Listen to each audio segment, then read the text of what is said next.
Hey guys, Who is this? this is 11th grade. Hi, 11th grade. You need get off your phone. Just kidding. Of course he's not on his phone. You're so cheesy.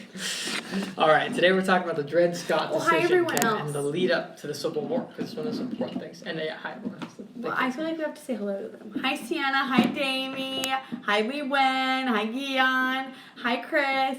Hi. Chandra. Hi, Shiandra. That's it. I'm pretty sure. Yeah. Tristan's not in this class. No. All right. Shout out to Tristan. So let's get going. So we're talking about Dred Scott decision and the lead up to the Civil War, as convention called it. So Dred Scott, who was he? All right. So he was a slave his entire life with a wife.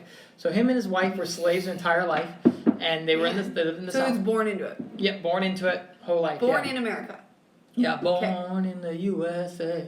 Anyways, but he probably wouldn't be happy about that. No, probably. Yeah, and their owners his slave owner briefly moved to the state of Wisconsin. But during this time, Wisconsin was actually a free state, so it was a state where technically slavery was outlawed. Okay, so some states were free and some were weren't. slave. Yes, mainly the northern states And were this free is states, before. and the southern states were slave states. This yes. is before Abraham Lincoln. Yeah, before Abraham Lincoln. Okay. Yeah, we're still in the build up to the Civil War. So Right? it hasn't happened yet. Got it. Yeah. So his slave owner brings him to the state that's a free state, and he stays there for 2 years. Well, and then he goes back, and Dred Scott decides he's going to sue his master, and he takes him to court, and he says, "Hey, since I lived in a free state for 2 years, I should be free. Like you had a slave in a free state, that shouldn't be legal. I should be free since I was in a free state." And his case gains traction. It gets big. He goes all the way up to the Supreme Court, the SCOTUS Supreme, as they say. Which is Supreme Court judge just died. Yes, that's true, but that has nothing to do with Dred But Scott. It did. Okay. So his court case goes all the way up there, and that's a picture of Dred Scott, in case you didn't realize that. How do you get picked to be? The- Because when everyone went to get all the way up to the Supreme Court. It has to be chosen. It's very hard to get your case up there. So this means this was like huge. Yeah, 4 out of 9 of them have to agree to hear a case. So it raised a couple of questions. The Dred Scott case had a couple of questions that brought before the Supreme Court. And the first one was, did a slave have a right to bring a case before the federal court? Could the slave go to court, So right? they couldn't. They're saying, can a slave sue or Yeah. just to the Supreme Court? Yes, or slave any. and it specifically a court. federal court because it was going to a federal court. But yeah, did the slave have a right to do this? And the second one, which I think Scott probably cared the most about, was, hey, am I free since I stayed in Wisconsin? Can I become free? He didn't Do I really care still about the need to be first a slave? one. He wanted to know. Well, I mean, he cared, of course, some. He would want slaves to have the right, but his big thing was, hey, my wife and I should be free because we were in a free state. Then did Congress have a power to limit slavery in territories? Was it okay that they let Missouri, the area of Wisconsin, be without slaves? Was that legal? And then, if so, was the Missouri Compromise constitutional use for that power? Was Missouri Compromise, which made Wisconsin free, legal? And Missouri Compromise split the United States in half and said the northern half is going to be free and the southern half is going to be slave states. Yeah. But that was a good 20-ish years before this. So horrible. It is horrible. Slavery is This terrible. whole part of history is just so. So slavery gets up there, and Dred Scott, and they come up with their decision, all right? And the majority rule 3 big things. The first thing is that Dred Scott was not a citizen. He was property, and he could not sue. Oh my word. Yeah, that's terrible. They decide that he's not a person, that he's property, so he's just like someone's handbag or something. Was like it that. unanimous? Is all this I unanimous? do not think it's unanimous. Okay. Not sure about that, but I'm pretty sure it was unanimous. Scott staying in Wisconsin did not make him free. They also decided that because the property could take him anywhere because, once again, he's property. I'm saying he is property. And therefore, since the Constitution protected citizens' property, the Missouri Compromise was unconstitutional.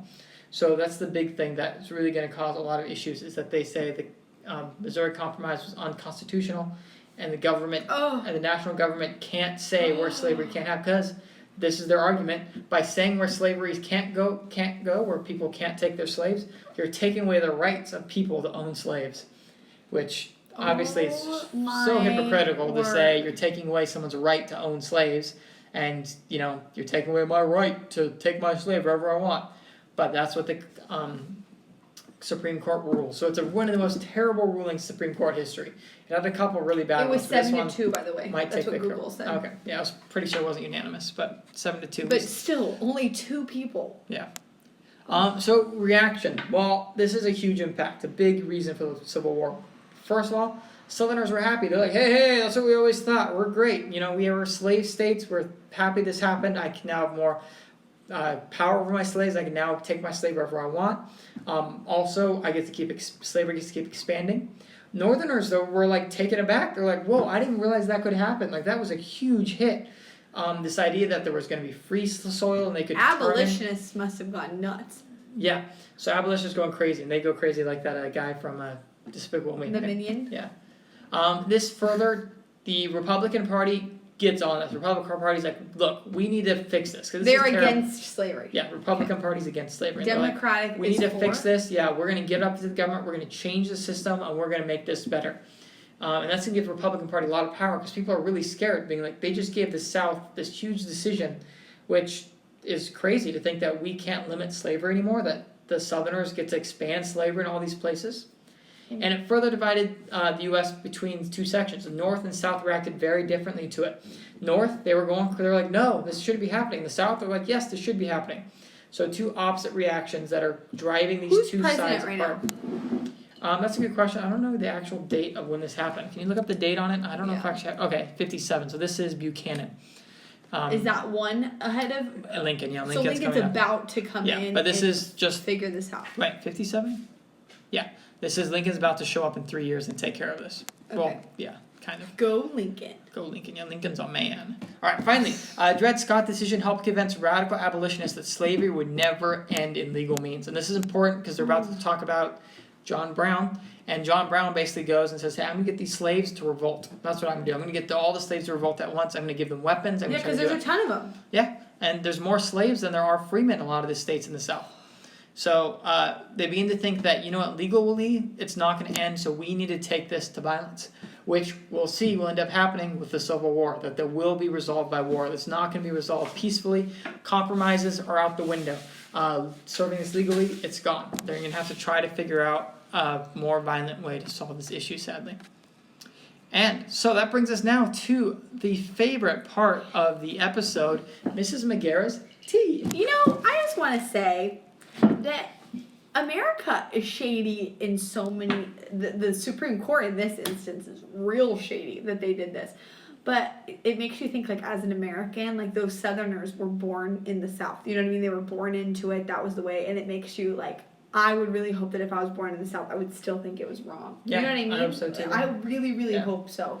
That's always, like, you should always think of your own, even though you're born into something. Think on your own. Think on your own. Think of your own opinions, because sometimes, you know, it might be. Yeah. They just were taught that was okay. Yeah. And now we look back in history and it wasn't. So it's always important to, like, look and realize why you believe something, and not just because of your parents believe it, or what everyone else is doing, or what everyone else is doing, not even your parents. But yeah, anyway, that's not the tea. What's the tea? That's it's just a good lesson from this.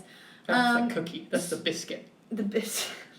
The biscuit. Anyway, so I looked this up, and actually, tell me if I'm wrong, but what I read about this case is he didn't sue for his freedom until, like, it wasn't the first slave owner. Then he went to Emerson, and then Emerson, when they moved, he died, and it was his wife, the widow. Then he tried to sue and say he wanted to buy his freedom from her for $300, which was a lot back then, and she said no, and then he sued. But then after he lost, the descendant from his first slave owner actually bought him and gave him his freedom, him and his wife, Harriet.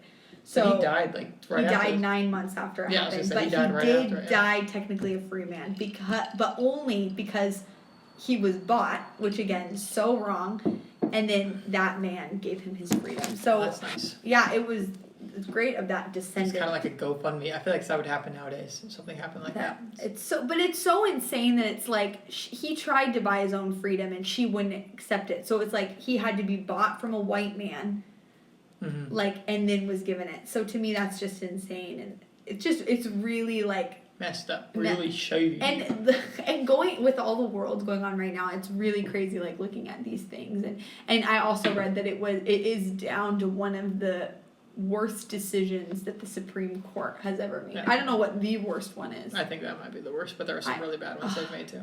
So horrible. But it's some things in retrospect, you look back and you don't realize it in the moment. It's so horrible. Yeah. All right. Bye, guys. You have On a that great note, day. have Yes. an amazing rest of your day. Bye. So